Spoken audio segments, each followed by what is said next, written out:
In this chapter, we will learn about pivot tables and pivot charts.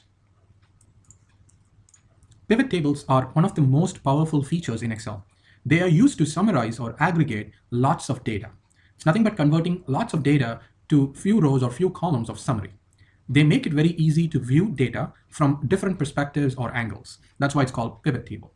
They are great for exploring data. For example, we have our sales data in our sales worksheet here, and there are hundreds of rows of information here. Each row represents a sale of a book by a customer on a given date. We created several formulas with SUMIF functions and other functions to summarize all the data we have in our sales worksheet in the report worksheet. So these are all formulas that we wrote to summarize information that is in the sales worksheet.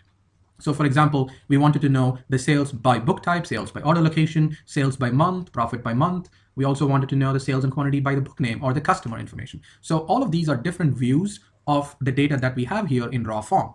So instead of using formulas and functions, which we have done here, we can also use the pivot tables feature to do these summaries. There are some benefits of using pivot tables in some cases, and books are actually written on just pivot tables, and that explains the breadth of things that we can use pivot tables for.